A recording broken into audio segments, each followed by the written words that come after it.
En el cuartel San Roque del cementerio Presbítero Maestro se encuentran los restos de la familia Shimizu. Ellos dejaron este mundo el Día de los Muertos, el 2 de noviembre de 1944, víctimas de un crimen que conmocionó Lima.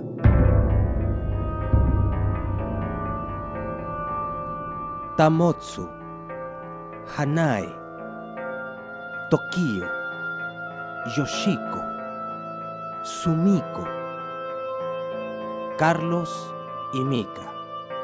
Pero esta no es la primera vez que ellos compartieron un mismo espacio. También compartieron la misma casa y el mismo trabajo. Y en una suerte de macabro ritual, se les terminó quitando la vida la misma noche.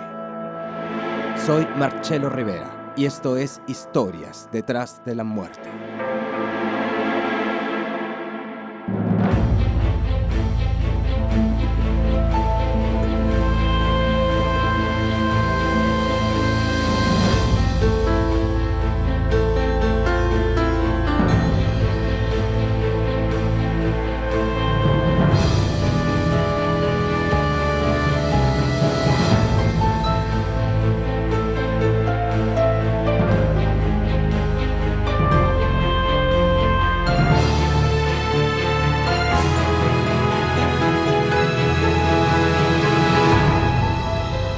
Historias detrás de la muerte.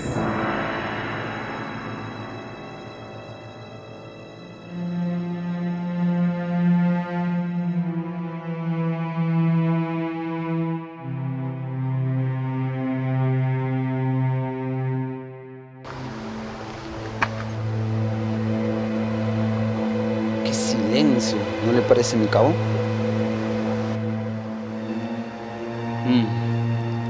Parece que va a ser una noche tranquila. Un cabo y un guardia hacían su ronda cerca del cauce del río Magdalena, en el límite del distrito de Breña. Era una madrugada como cualquiera, hasta que el cabo Teodosio Vázquez y el guardia Vicente Gil encontraron algo realmente escalofriante.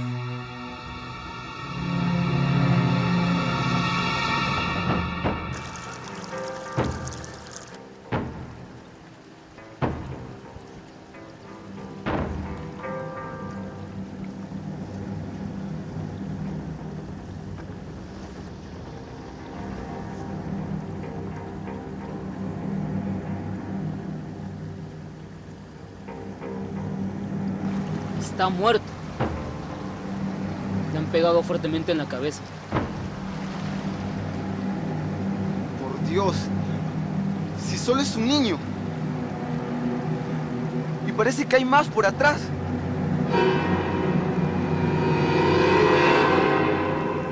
La mañana del 3 de noviembre de 1944, aparecieron en ese río 4 cuerpos desnudos, 2 adultos y 2 niños, todos con rasgos asiáticos. Despojados de documentos y ropa, lo único evidente en estos cuerpos eran los golpes brutales en el cráneo.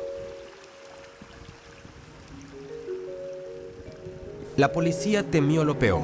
Las primeras evidencias parecían indicar que todos habían sido asesinados por un mismo perturbado criminal.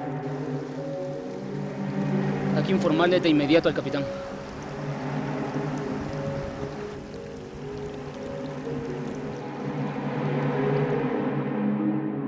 Un vecino del Jirón Tingomaría, calle paralela al río Magdalena, ayudó a realizar la primera identificación de los cuerpos.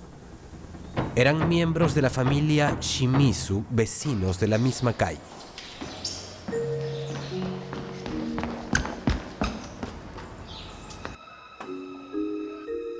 ¿Están tus padres, hijo?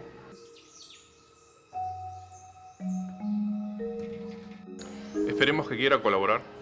Seguro que sí. Después de todo, se trata de su familia. Los atendió Mamoru Shimizu, uno de los 3 hermanos que eran dueños de la finca. Buenos días. ¿En qué puedo ayudarlos? ¿Algún problema? Esta mañana aparecieron en el río unos cuerpos sin vida. Un vecino dice que son miembros de su familia. Quisiéramos comprobarlo. ¿Podría acompañarnos, por favor?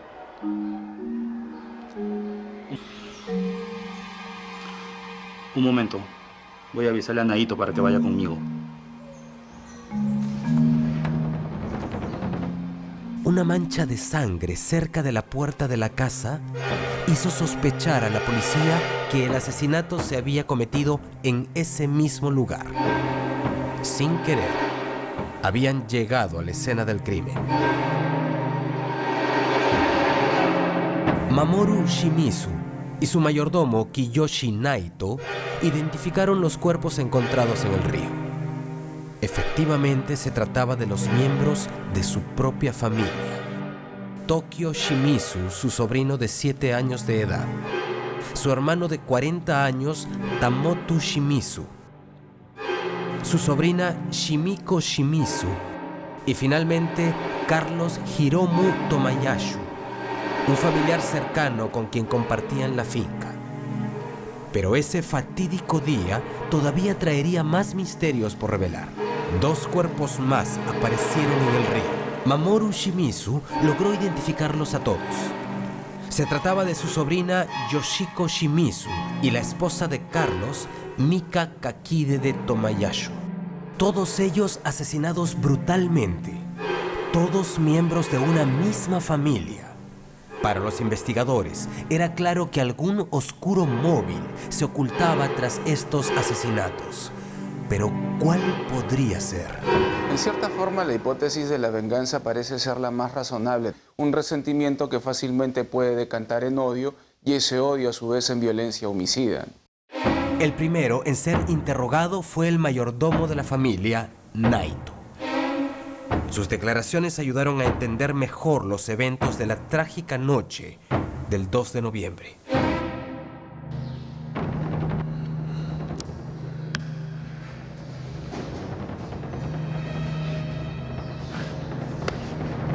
Eran las 9:30 de la noche. Naito se percató de los ladridos del perro guardián de la finca.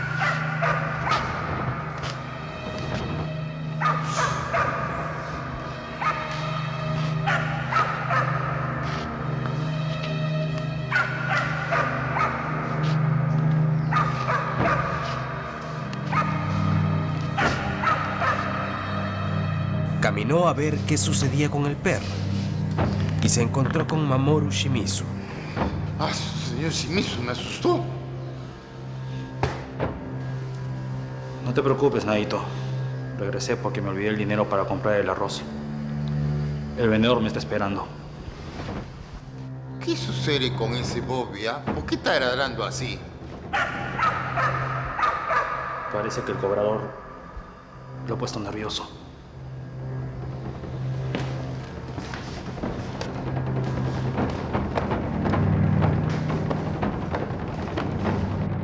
Esa misma noche, a las 2 de la mañana, Naito escuchó otro ruido extraño, pero esta vez Bobby ya no ladraba. Eso le pareció aún más inusual y decidió salir a inspeccionar la propiedad.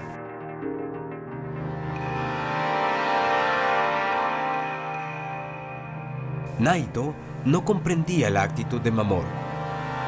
¿Qué estaba intentando limpiar? ¿Por qué hacerlo a esta hora de la madrugada? Sin embargo, se trataba de su jefe, de modo que decidió no involucrarse.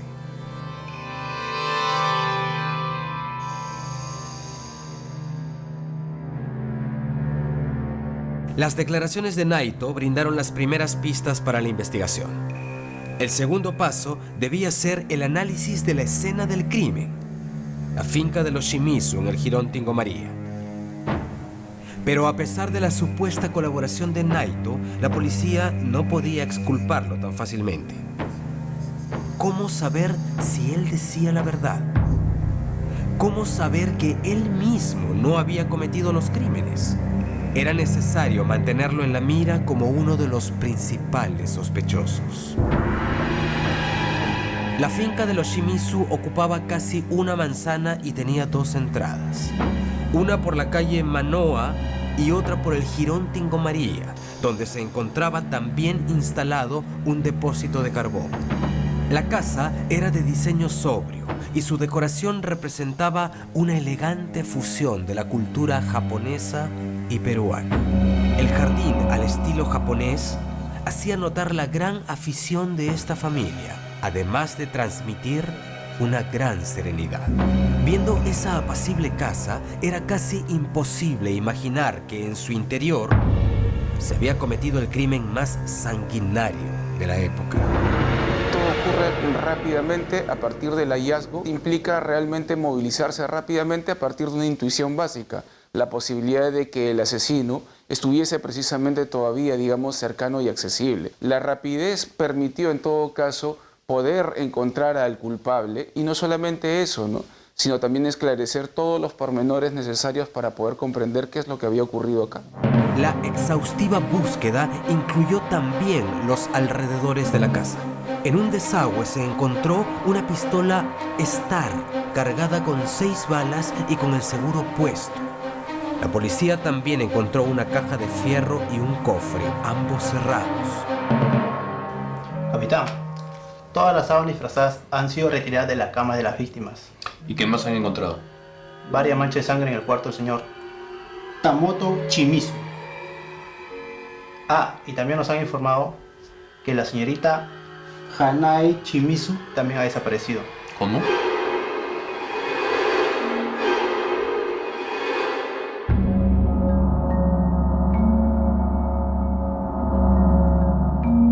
Pero ¿qué fue lo que ocurrió en la finca de los Shimizu la noche del 2 de noviembre de 1944?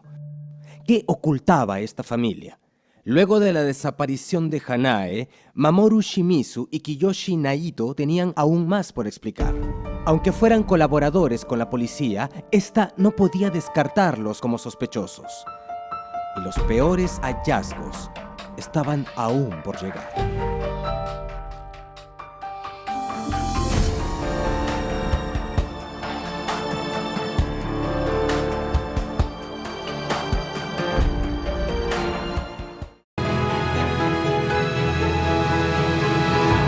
Historias detrás de la muerte. Al día siguiente del Día de los Muertos de 1944, fueron hallados en el río Magdalena los cuerpos inertes de una familia de ascendencia japonesa. Teniendo en cuenta que las víctimas fueron asesinadas en su propia casa y que no había signos de forcejeo, los principales sospechosos del crimen hasta ese momento eran 2 hombres que compartían la misma vivienda. Mamoru Shimizu, hermano menor de una de las víctimas, y Kiyoshi Naito, el mayordomo de la finca. Las investigaciones continuaban con el objetivo de encontrar al autor del crimen y comprender sus intenciones. Al encontrar la caja de fierro y el cofre, la policía inmediatamente los consideró pistas vitales para la investigación. Ya habían abierto la caja y en ella encontraron 715 soles, cantidad considerable para la época. El cofre, sin embargo, estaba asegurado. Según cálculos de la policía, el único que podía saber dónde se encontraba la llave era Mamoru Shimizu. ¿Qué significa esto? No lo sé, señor. Es un cofre. ¿Dónde está la llave? La tranquilidad de Mamoru tenía muy confundidos a los efectivos policiales. Ni siquiera el ser considerado sospechoso de este cruento asesinato lo alteraba. ¡Habla! ¿Dónde está la llave? Hablaremos con el juez para abrir este cofre con tu permiso o sin él.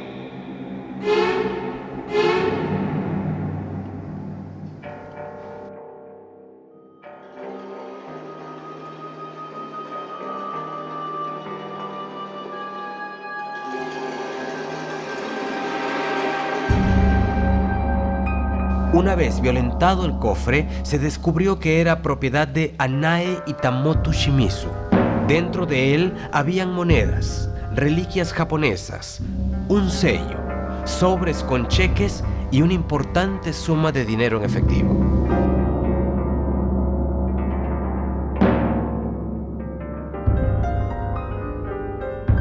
Pero lo que más llamó la atención de la policía fue un paquete envuelto con un periódico que tenía escritas las palabras 20.000 soles, acordado por Hanae y Mamoru.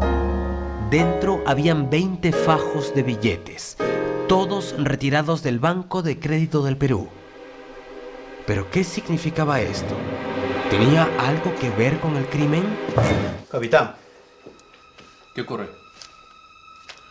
creo que es mejor que usted mismo lo vea.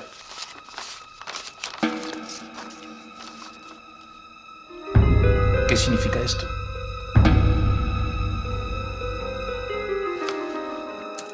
La casa de los Shimizu ocultaba más de un secreto. Uno de los hallazgos más perturbadores fue esta misteriosa carta. ¿Sería posible que esta familia, aparentemente tan correcta y tranquila, apoyara abiertamente la causa nazi a puertas de la Segunda Guerra Mundial? ¿Sería este uno de los móviles del asesinato? Era necesario lograr que Mamoru, posible testigo de los crímenes, diera más datos que esclarecieran los hechos. Era necesario romper su silencio. ¿Cuándo fue la Yo última voy a vez la que vio lavandería, a su señor. ¿Qué hacía? Soy aprendiz. Y la última vez que vio a Hanae. Yo la vi el 2 de noviembre, en la cocina. En la madrugada. Yo me encontré con Naito y Usted nos es fuimos a sospechado mercado. de alguien. No, señor. Es tu propia familia. Usted debe tener una teoría al respecto. Yo no pienso nada, señor. Solo que tengo mucha pena. Ayúdanos. ¿Su hermano tenía enemigos? No sé, señor. ¿Quién cree que lo mató? ¿Los japoneses, alemanes, peruanos? No sé, señor. Yo estoy muy confundido. Creo que... ¿Qué crees, Mamoru? ¿Qué crees? Colabora conmigo. Habla, di algo. ¿Escuchaste al perro ladrar? No, señor. Siempre cuando lo escucho ladrar me despierto. Tal vez Naito sepa algo. ¿Naito? Sí, señor. Él es el mayordomo de la casa. Tú debes saber algo. No sé, tú y tus parientes compartían los negocios. Es verdad, ¿no? Sí, con mis hermanos. Susuma y Tamoto. ¿Susuma? Él vive en Estados Unidos. ¿Tienes acciones en esa empresa? No, señor. Yo solamente soy empleado de esa empresa. Solamente me alcanza para comer y para pagar mi casa. A veces mi hermano nos apoya con algo de dinero cuando nos enfermamos. Nada más. Capitán, encontramos el cuerpo de Hanae Shimizu.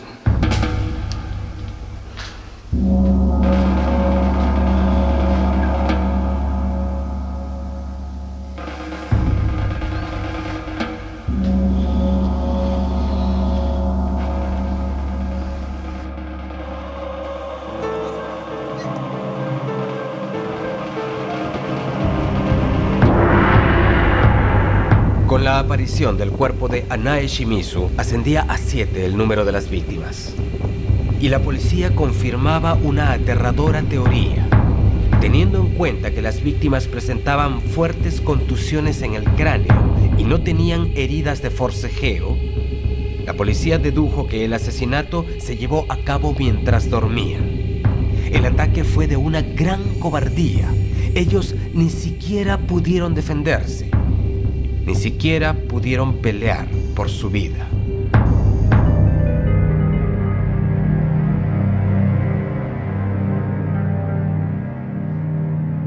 Cada nuevo hallazgo concentraba más la atención de la policía en Mamoru Shimizu y Kiyoshi Naito.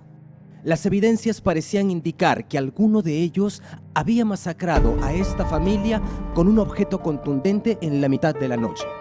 Uno de ellos. ¿Pero quién? Y sobre todo, ¿por qué?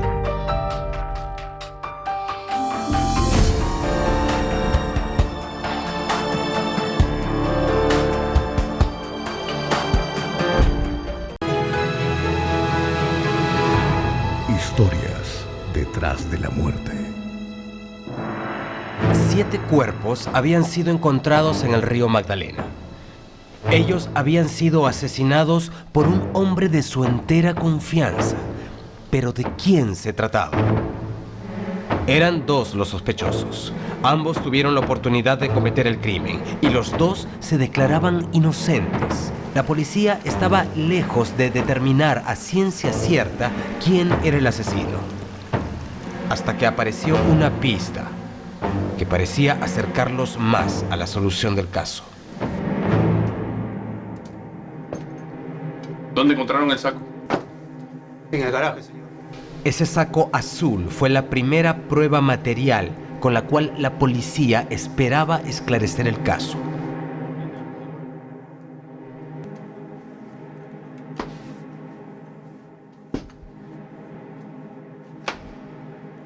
Señor Naito, ¿este saco le pertenece? No, señor. Este saco es del señor Mamoru. La actitud de Mamoru Shimizu ya había llamado la atención de los investigadores. De pronto, la pregunta era cada vez más apremiante. ¿Sería posible que este hombre tan callado y sumiso fuera capaz de tan terrible asesinato? ¿Cómo que no es tuyo? No lo es, señor. Entonces, ¿de quién es? ¿Quién es el dueño de este saco? Pregúntele a Naito, señor. Al igual que Mamoru, Naito venía dando pistas que alejaban la atención de él y aparentemente inculpaban a Mamoru. Ya no te creo nada, Naito. Mamoru también negó ser dueño del saco. Pero repito, señor, el saco es del señor Mamoru. Te lo juro. Mamoru no es quien parece. Mire, señor, yo voy a dar el dato, pero usted tiene que creerme. Ya veré si le creo. Hay un cuarto. ¿Cuarto? ¿Qué cuarto? Un lugar oculto, al lado de la casa, en la carbonería. No me pregunte el lugar exacto, porque la llave solo maneja los patrones. Es entonces que la policía decidió investigar el depósito de carbón de la calle Manoa número 245. Según declaraciones de Naito, en él podrían encontrar las pruebas que buscaban. Una vez dentro, lo primero que notaron fueron unas huellas en el suelo. Huellas de pisadas hechas con pies desnudos. En el cuarto se encontraron también 6 costales. Dentro de ellos se escondían las sábanas, frazadas y ropas ensangrentadas de las víctimas. Pero sobre todo, se encontró la posible arma con la que se perpetró el crimen. Sin embargo, el mayor hallazgo de la policía fue encontrar la huella. Una huella que de pronto delataría a la mente desquiciada que se ocultaba tras este horrendo crimen. Las huellas pueden de una u otra forma ayudar a poder esclarecer qué es lo que está ocurriendo en relación a poder identificar precisamente al culpable. En el caso de Mamoru, evidentemente eso fue lo que coadyuvó a poder realmente descartar dentro de los 2 posibles sospechosos, cuál de los 2 en todo caso estaba más involucrado en el crimen. Efectivamente, la policía pronto descubrió que la huella pertenecía a Mamoru Shimizu. Era él quien había asesinado salvajemente a 7 personas, 7 miembros de su propia familia y entorno más cercano. Pero esto aún no respondía a todas las preguntas. Esto no explicaba cómo ni por qué lo hizo. Era necesario hacerlo confesar a toda costa. Este es tu saco, Mamoru. Ya lo sabemos. Y fueron tus huellas las que encontramos en el cuarto oculto. ¿No tienes nada que decir? ¿Crees que con tu silencio te vas a salvar? Ya lo sabemos todo. Tú asesinaste a toda tu familia. Confiesa. Habla de una vez.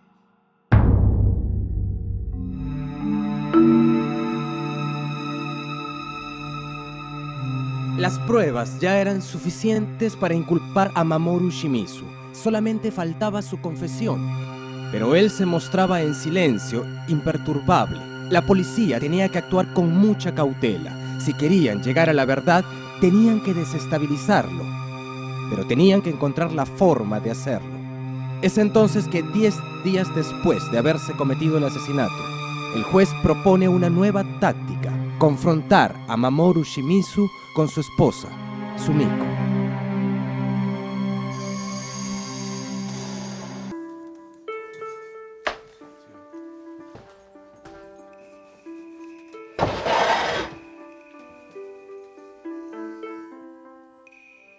Hola, Mamoru. He rezado mucho por ti.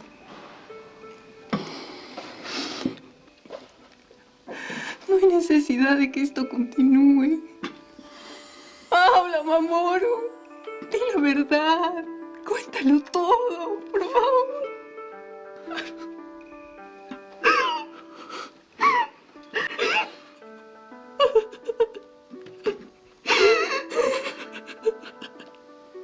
Por favor, Sumiko. No quiero verte así.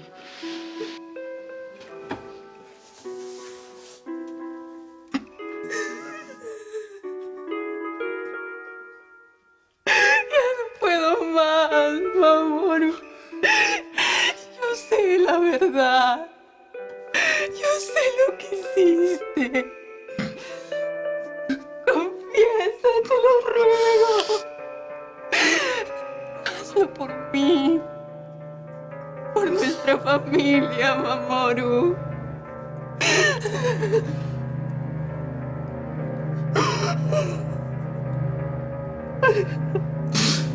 Sumiko. Yo lo hice, Sumiko. Yo lo hice. Yo los maté, Sumiko. Perdóname, Sumiko.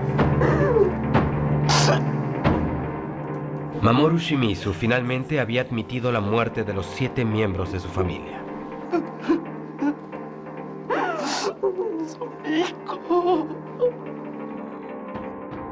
La confesión fue por la presencia de algo que es muy importante, siempre, muy importante, y que en este caso felizmente dio resultado, el amor. Y este hombre aparentemente estaba enamorado de su mujer. Ante la tersura de la pregunta de una mujer, aquel indudablemente debe haber amado, finalmente confiesa. Pero las investigaciones no habían culminado. Ya se tenía la confesión de que Mamoru era un asesino, pero faltaba conocer los detalles del crimen y sobre todo el móvil. Sin eso, la policía no podía dar el caso por cerrado.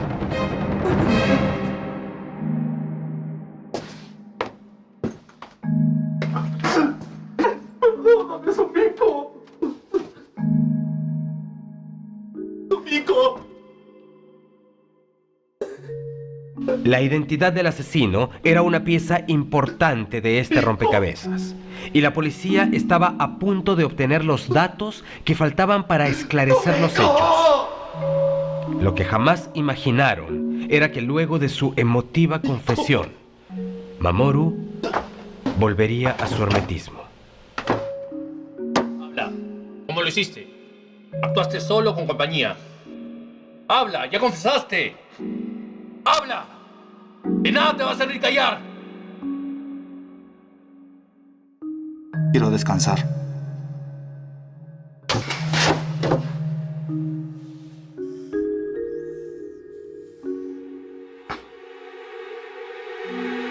Tal vez Mamoru gozaba del poder que le daba ser el único que sabía la verdad sobre su crimen. Lo cierto es que ningún método logró quebrar su silencio, y mientras era trasladado a los calabozos de asuntos criminales, los guardias a cargo del caso comenzaron a sospechar que Mamoru no era un criminal común. Nadie sabía cuánto tiempo duraría su silencio, o si finalmente lograrían hacerlo confesar. Nadie sabía si lograrían llegar a la verdad de lo que sucedió esa madrugada.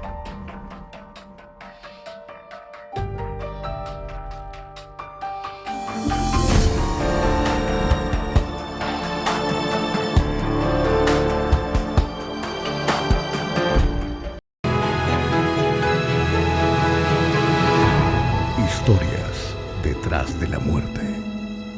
Mamoru Shimizu era el culpable del asesinato de 7 miembros de su familia. Atacados a sangre fría, los cuerpos fueron encontrados en el río Magdalena. Mamoru había confesado el crimen, pero se negaba a dar más información sobre cómo y por qué lo hizo. Las preguntas de los investigadores seguían sin respuesta.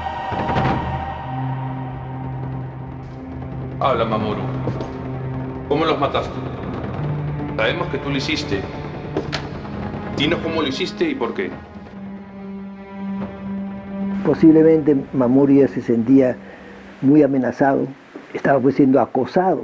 Suele pasar que la persona se abandona. Y en este caso lo hizo porque estaba su mujer, era su mujer la que le pedía datos, ¿no? No eran los policías, era su mujer.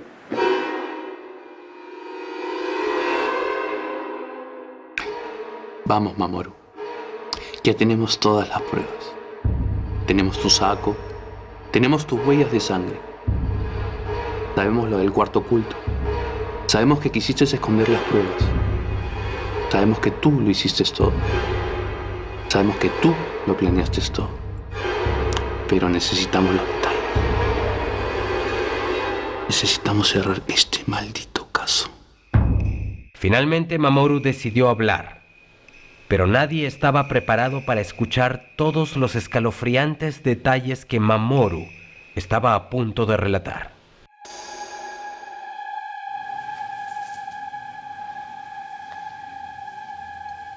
¿A dónde va? Voy a comprar el arroz para la comida de mañana. Me había olvidado hacerlo. Está bien. No regreses tan tarde.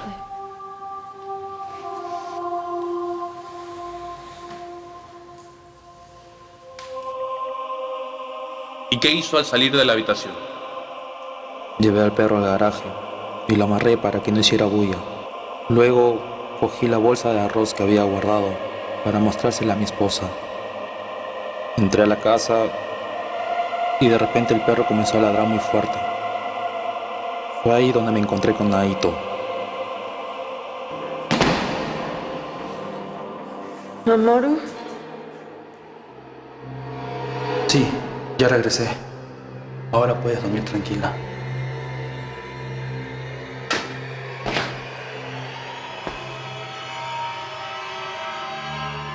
Luego, ¿qué hizo Mamoru? Esperé que mi mujer se durmiera. Me levanté, me vestí, pero no me puse zapatos. Y salí a recoger el palo que había guardado fuera de la casa.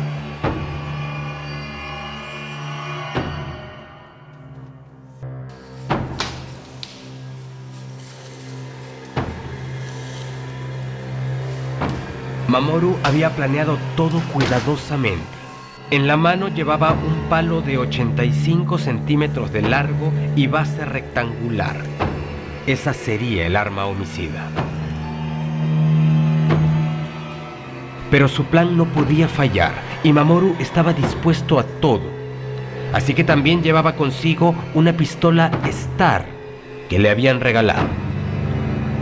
Así, listo para la matanza, Mamoru se disponía a atacar salvajemente a 7 víctimas que dormían plácidamente, sin saber que nunca más verían la luz del día. Este hombre estaba dispuesto a asesinar a estas personas. Estaba frío. Estaba dispuesto a cumplir un deber ineludible. Los asesinos de este tipo comentan que cuando están haciendo eso están haciendo un trabajo y no están matando seres humanos, sino están tratando con bultos que hay que eliminar.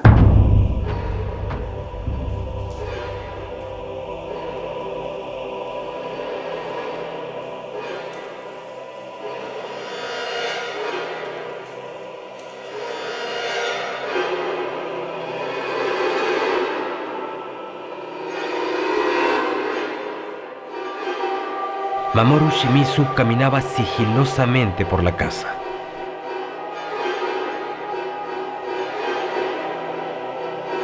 Todos dormían. No había nada ni nadie que impidiera su objetivo. Y él estaba decidido a todo.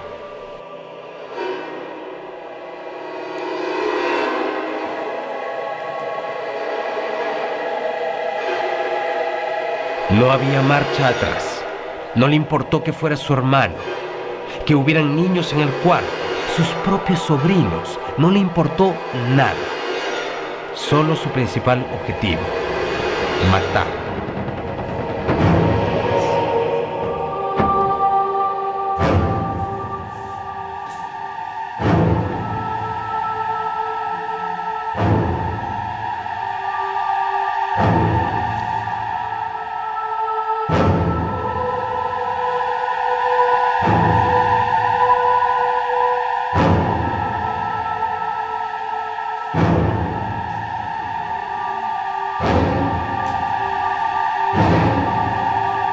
Una vez aniquiladas sus primeras 5 víctimas, se dirigió al cuarto de los esposos Tomayasho para continuar su matanza.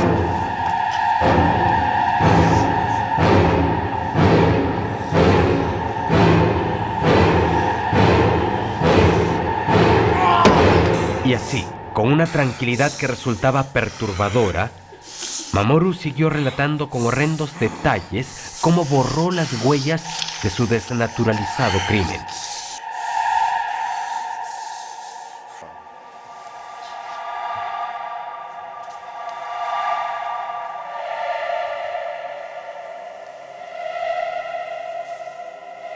Tomó la ropa de cama y las frazadas de sus víctimas, y con ellas limpió los rastros de su asesinato, sin saber que sus intentos de ocultar los hechos serían inútiles.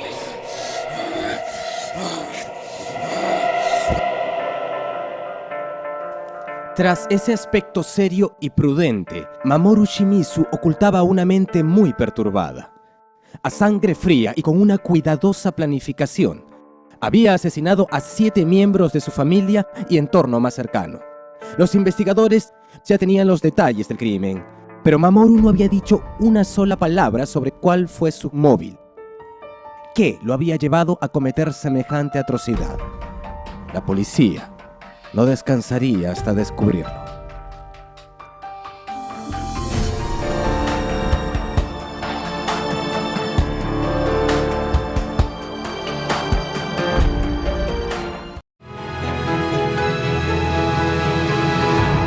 Historias detrás de la muerte.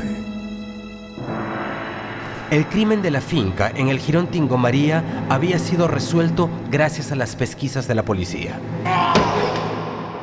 Mamoru Shimizu era el culpable de un sanguinario crimen que cobró la vida de 7 familiares y conocidos suyos en la noche del 2 de noviembre.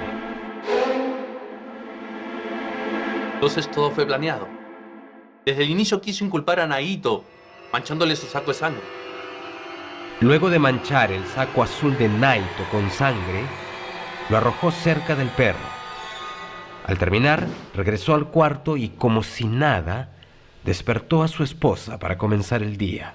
Sumiko, despierta, Sumiko. Prepárame el desayuno.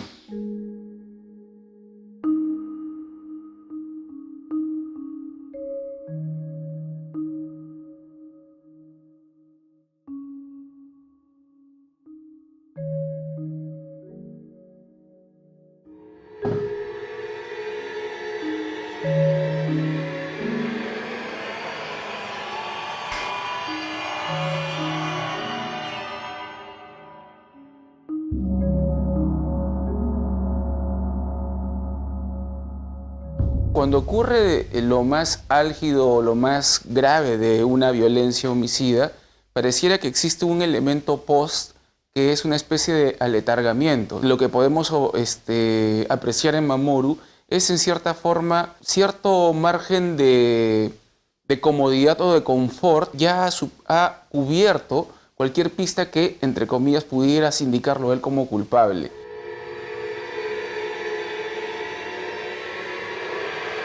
¿Por qué Mamoru?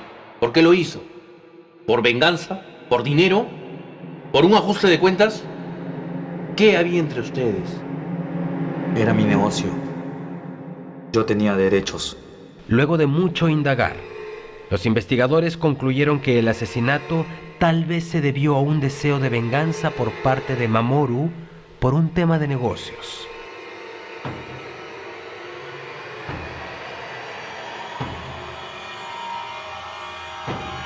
«40 años después de cometido el crimen, el periodista Jorge Salazar publicó una novela en la que exponía una tesis sobre otro posible móvil de la matanza. El libro se basaba en las declaraciones de Susuma Shimizu, el hermano mayor de la familia, quien residía en Estados Unidos en una institución psiquiátrica para exmilitares.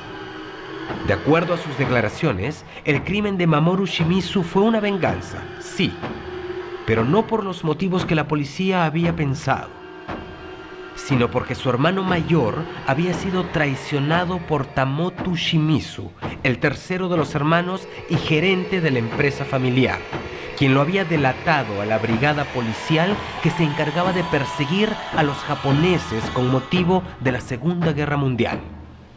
Según esta teoría, Mamoru habría actuado apoyado por la secta Tsukushima, que protegía a los japoneses perseguidos en el Perú.